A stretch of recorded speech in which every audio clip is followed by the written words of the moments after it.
The manslaughter trial for Kesley Jacob begins. An OPP cruiser struck by an alleged impaired driver. And there will be no Quebec Street Fair this summer.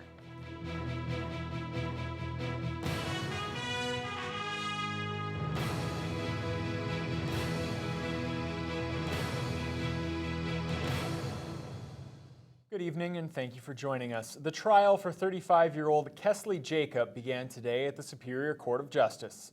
Jacob is facing a charge of manslaughter in the death of 53-year-old Barney Beaver after a violent incident in December of 2011. Today, jury members were selected for the two-week trial. Courtney Rutherford has the details. It began as a couple of friends having a good time at the Victoria Inn. Hours later, one man was left with serious injuries, which led to his death, and another man was charged with a homicide. The trial began with the 12-member jury hearing the opening statement from Crown Prosecutor Rob Kozak. According to the Crown, the victim, 53-year-old Barney Beaver, was a guest at the hotel along with the accused 35-year-old Kesley Jacob. The two men, along with another man and a woman, had eaten dinner at the hotel and proceeded back to their hotel room where they consumed alcohol. Jacob and another man went downstairs to have a cigarette. When they returned, they saw Barney Beaver removing the pants of the woman who had passed out. An altercation broke out between Beaver and Jacob, and it wasn't until noon the next day that Beaver was found unconscious on the floor of the room by hotel staff. Beaver was taken to the regional hospital and succumbed to his injuries 1 week later. The charges against Jacob were upgraded to second-degree murder and then downgraded to manslaughter after his preliminary hearing last year.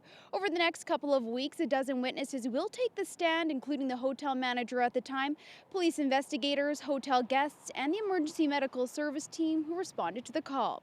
Courtney Rutherford, TBT News.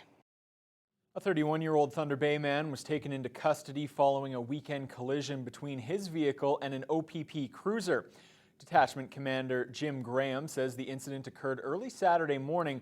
There were no injuries to the OPP officer or the two occupants in the pickup truck, but both vehicles sustained moderate damage.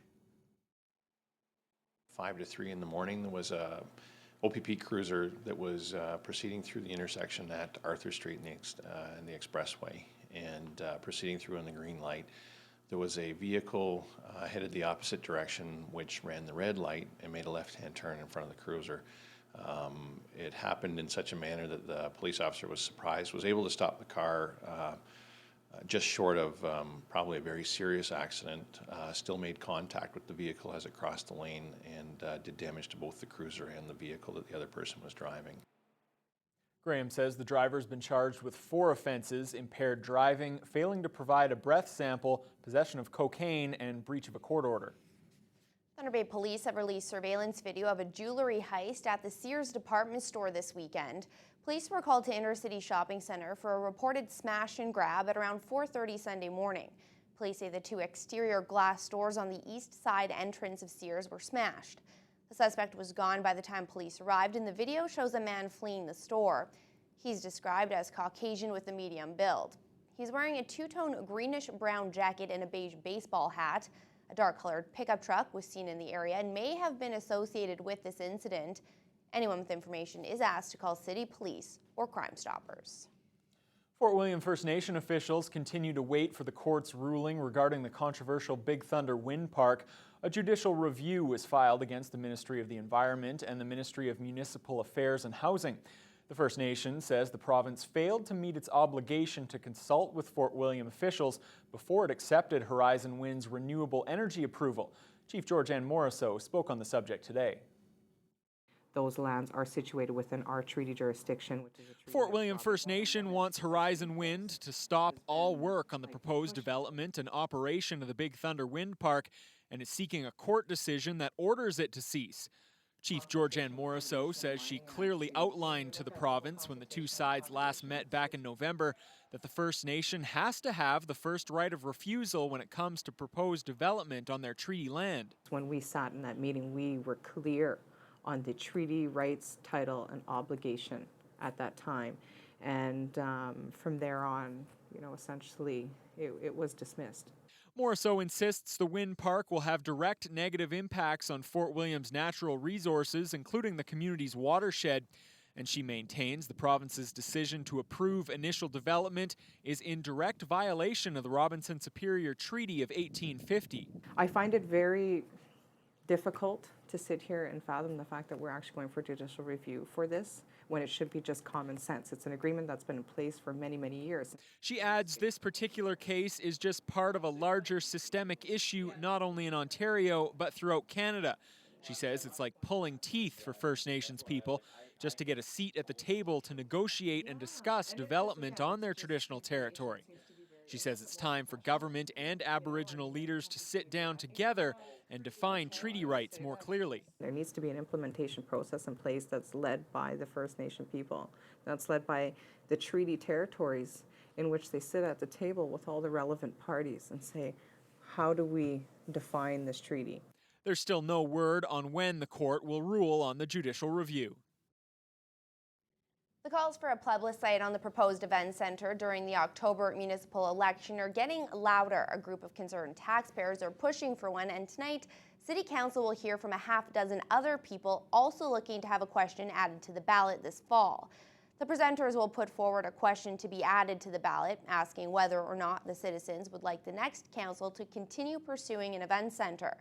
The deputations come on the same night local politicians will be asked to move ahead with Phase 3 of the feasibility component. The majority of the $1.4 million study is being funded by senior levels of government. This stage will essentially make the $106 million project shovel-ready. Hoping to see a good figure coming out that to fund this project and that it will be livable for the province and the feds to come on board with it, and that it'll be affordable for the citizens of Thunder Bay as well.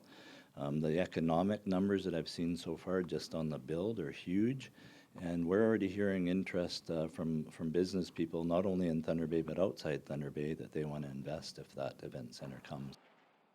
It could be a lengthy meeting tonight. Council will also hear plans for a 6-story mixed-use building where the old Cumberland Cinema currently sits. The plan calls for the movie theater to be torn down. 71 condo units and 2 levels of underground parking would go up in its place. The second annual Grow Greenstone Expo kicked off today at the Victoria Inn. The expo, organized by the municipality, aims to get participants interested in becoming part of Northern Ontario's growing mining sector. Rochelle El-Soufi explains. The Ring of Fire is a massive planned mining development project approximately 300 kilometers north of Greenstone. The opening ceremonies of the Grow Greenstone Expo featured everyone from business owners to mining executives and regional leaders. Greenstone Mayor Ron Bolio says the development of the Ring of Fire will translate to many job opportunities in northwestern Ontario. He says that whatever is good for Greenstone is good for Thunder Bay.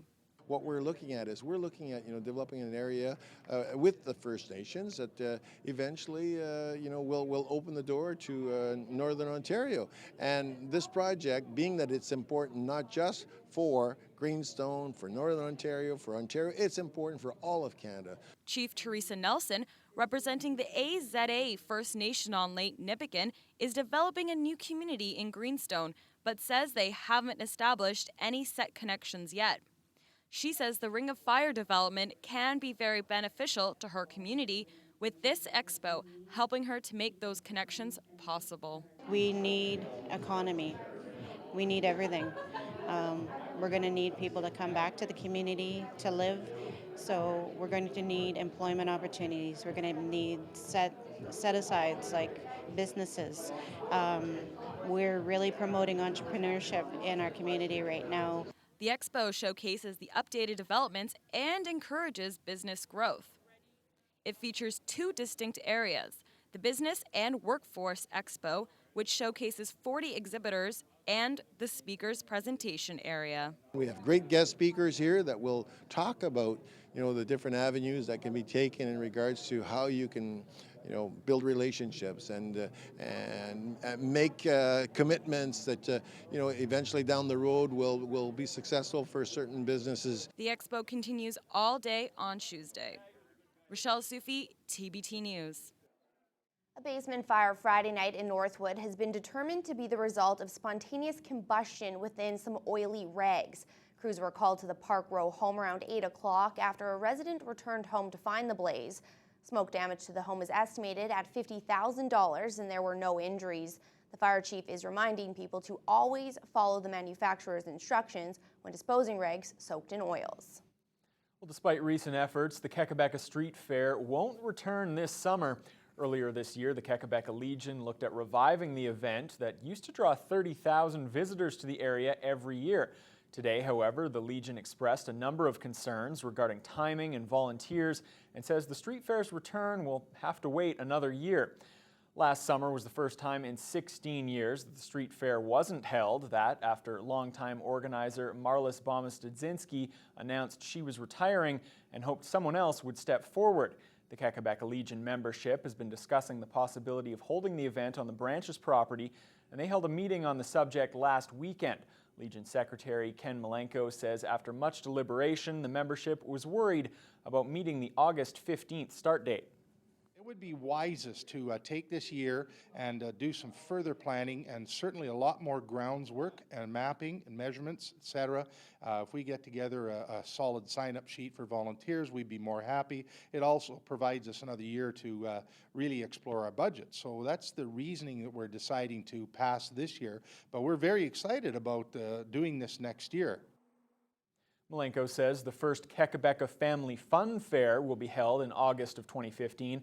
It's expected to coincide with the dates of the Murillo Fair. Malenko says amusement rides will be the main attraction, and those dates are the only ones available by the company providing the rides. A new video featuring Chief Stan Beardy's experience with cancer was released today. It's meant to promote cancer screening tests for people over the age of 50. Beardy's cancer was discovered during a colorectal exam, and he was fortunate to get treatment early on. Health officials say members of the Native community are even more at risk because those residents often live far away from testing and treatment centers. Health officials are encouraging them to use the mobile testing unit, which travels to more remote communities. The Ontario Regional Chief says he feels an obligation to promote testing to First Nations people who often wait until it's too late. I have an obligation to tell the story, not only Aboriginal people, but people in general, because I would imagine a video will be available to whoever wants to look at it. Just to tell that story, you have a responsibility to look after your health. There are tests available, including early detection of cancer. Because where I come from, cancer, there are no cancer survivors where I come from.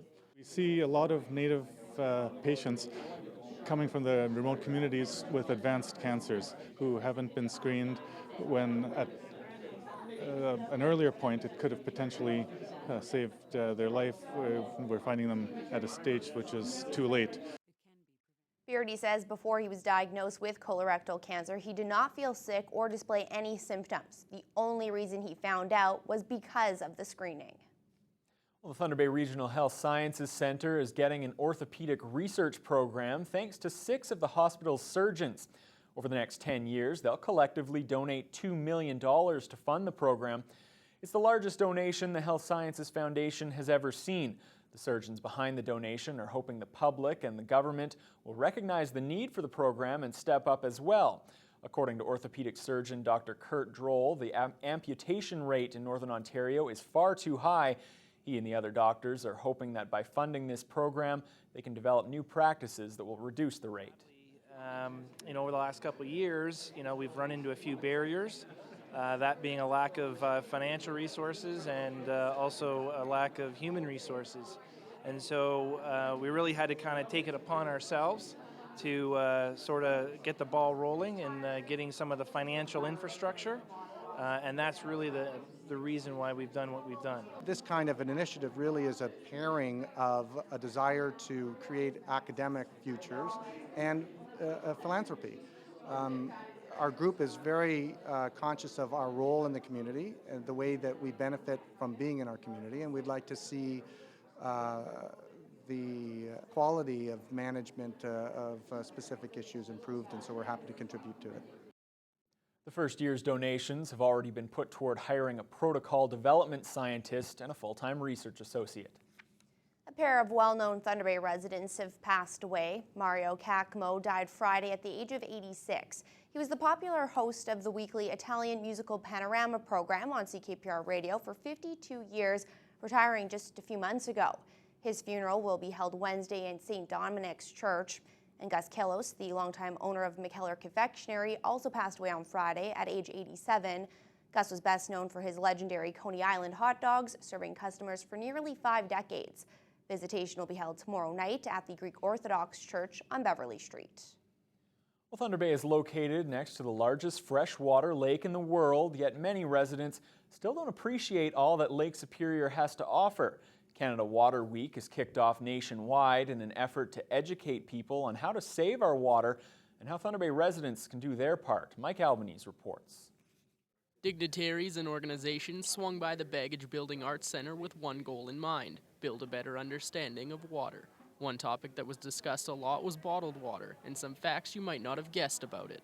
Almost 6 billion liters of water are extracted from the Great Lakes just for the bottled water industry, and about 1.3 million cars could be fueled with the oil needed to make those water bottles. So, I mean, those are staggering figures. Staggering indeed. Another big point about bottled water versus our local tap water is that Thunder Bay pays for its safe, clean drinking water through taxes. And according to Janice Horgos, chair of the Thunder Bay Council of Canadians' Blue Planet Committee, it's much more affordable than bottled water and safer. It costs a fraction of a cent. If you buy a bottle of water from a vending machine, it costs you $2. We don't know where that comes from. Bottled water is guided by other regulations other than the city's municipal tap water. Their plants are required to be inspected once every 1 to 3 years. The tap water here is inspected hundreds of times a day. With the world we live in, we may take for granted how much water we use and how we get it. The goal of the day's event wasn't just to inform people on the quality of our local water, but inform them on how to protect and preserve the water while it's still in the lake. It's very easy to take for granted. We turn on the tap, we flush the toilet without a second thought, but we need to realize that there's a lot involved with delivering the water, with cleaning the water before it goes back into the lake, and that we are stewards of the lake, and we need to not only conserve water, but we need to be aware of how to protect its quality as well. Another fun fact was handed out at the meeting that seemed to catch most people's attention, and that was that Thunder Bay is doing well in all aspects of water, whether it be drinking quality, availability, or even the cleanliness of our wastewater. The City of Thunder Bay has a water quality report, which they put out every year. I believe the 2013 edition should be coming out shortly, and if anybody, it's available online, and it's amazing to learn how fortunate we are. The only chemical that's added to our water is chlorine. The quality of our wastewater can actually surpass some countries' drinking water. So yeah, there are definitely no issues with Lake Superior water. The Council of Canadians is asking Thunder Bay to start making Canada a more water-friendly country by banning bottled water in municipal facilities and at municipal events. Mike Albanese, TBT News. Visitors at the Chippewa Park Wildlife Exhibit caught a glimpse of a rare sight this weekend as the park's bear awoke from its winter slumber. Here's a shot of the bear shortly after it woke up from hibernation. It looks a little like many of us do when we first rise from a good sleep, a little groggy and perhaps in need of a coffee. This is something the general public doesn't usually get to see, as the wildlife park is typically only open during the summer months. But for the first time ever, the parks division opened the doors in the winter during March break last week and also during the Family Day weekend in February. According to the Friends of Chippewa Park, nearly 1,000 people visited the wildlife exhibit during those times to see the animals in their thick